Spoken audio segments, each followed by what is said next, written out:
Hello, my name is Erin Hinchy, and this is my review of the Engineering is Elementary curriculum.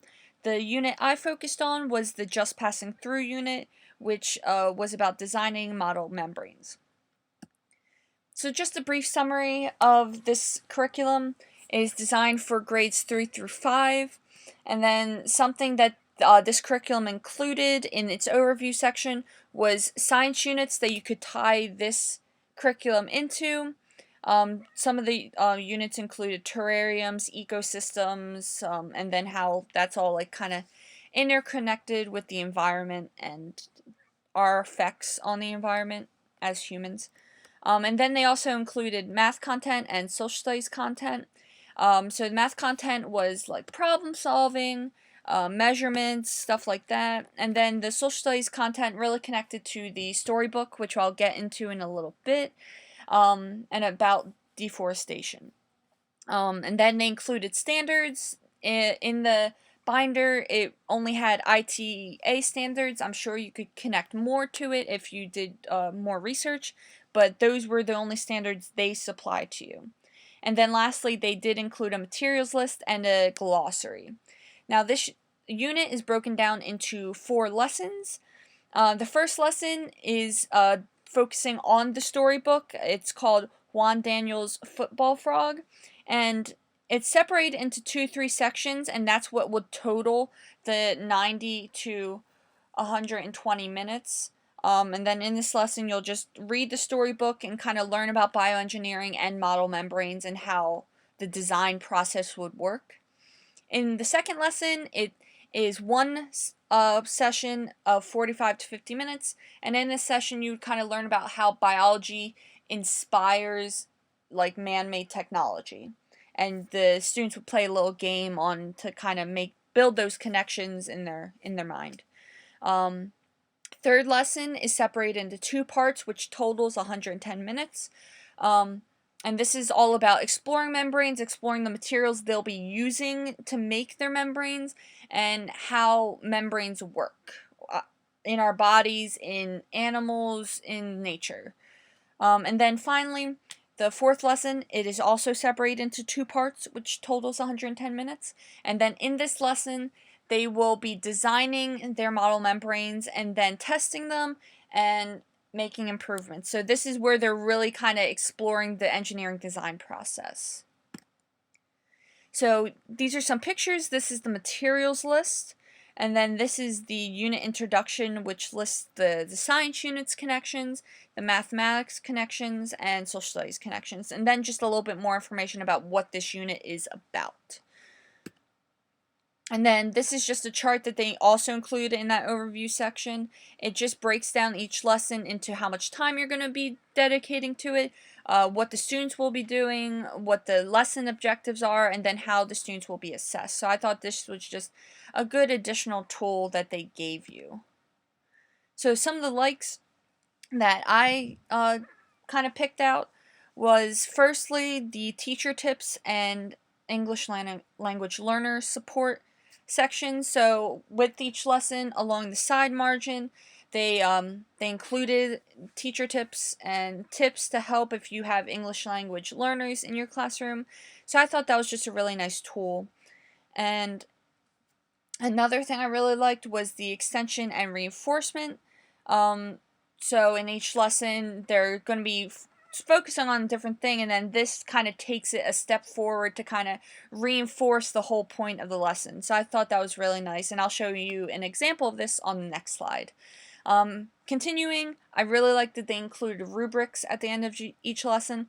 Now, I'm sure as a teacher, you don't have to use a rubric, but it's just nice that they gave you one, so that's just one less thing the teacher doesn't have to make on their own.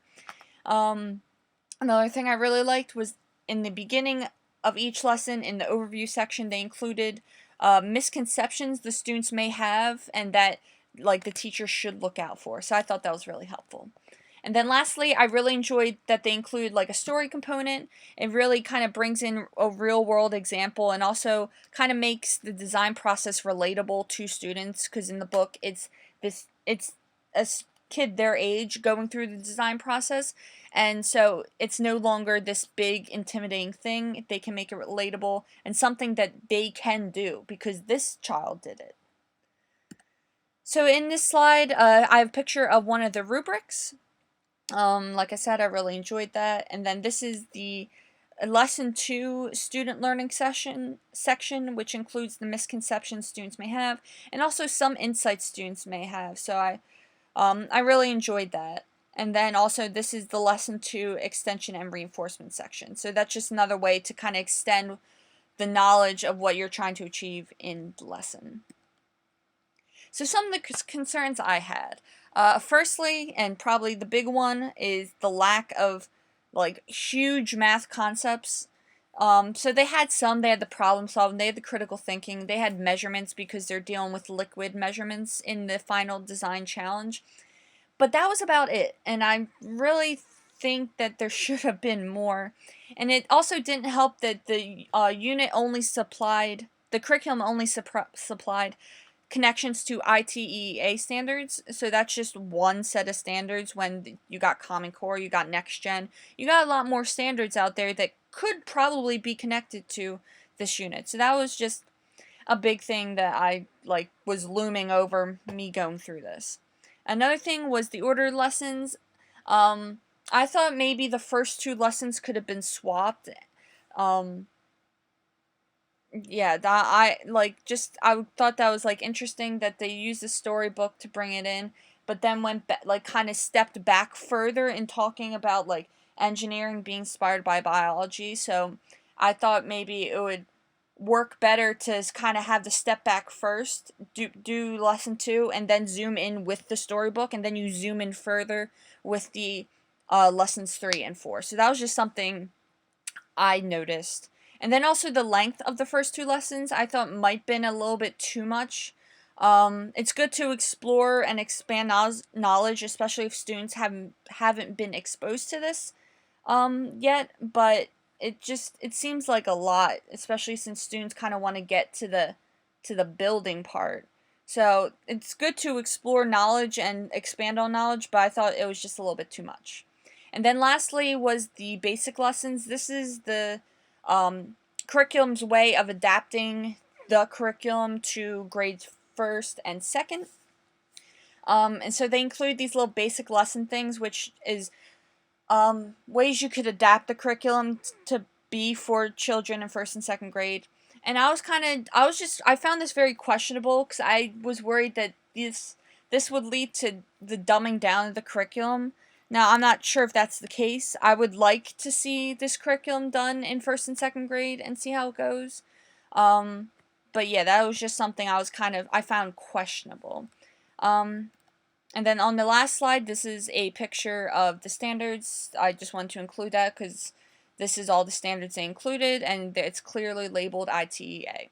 But yeah, that's all I have for you. Thank you so much for listening, and have a good one.